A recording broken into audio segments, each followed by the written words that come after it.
But what got me thinking was my engagement with the Middle East during that period, where I was writing about the Middle East, following the Middle East, and in fact had a policy assignment related to the Middle East, just as Iraq was invading Kuwait. And what I noticed was that Arab rulers, even though they were authoritarians, and everybody said, well, you know, you don't have to worry about public opinion. Who cares? Well, these rulers do what they want and they disregard the public opinion. So much so that, in fact, the first book that I wrote was on the Camp David negotiations between Egypt and Israel in the 1970s. And Menachem Begin, then the Prime Minister of Israel, told Sadat at Camp David, when Sadat said, I can't make these concessions, my public wouldn't accept it, Menachem Begin shut back and said, what public? You shape public opinion, you tell them what they want to hear. And Sadat was so angry, by the way, they had to be separated for the duration of the negotiations. They never met again until the agreement was hammered out by subordinates. But the point is, rulers of the Arab world behaved as though public opinion mattered. And we noted, even after the Iraq War in 1991, the seeming contradictions. On the one hand, you had one ruler, the King of Jordan, King Hussein of Jordan, who was America's top-notch ally. He was dependent on the United States for his political survival. And he said no to the US against joining the Gulf War in 1991 because he believed his public opinion would topple him otherwise.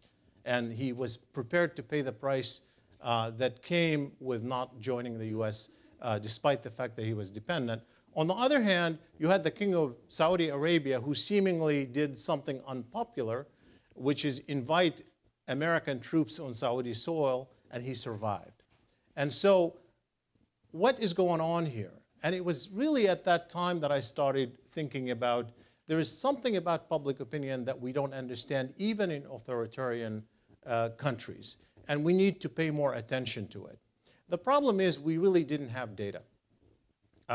What we thought was public opinion was we're interviewing people, elites usually, journalists. We had no idea, whether we had no confidence in what we were getting back. So that's how I started thinking about putting together a project where we would do systematic public opinion in the Middle East to understand public opinion over a period of a decade. And that's the time when the information revolution was starting. The information revolution, particularly the satellite media in the Middle East, Al Jazeera phenomena specifically, starts in the mid-1990s.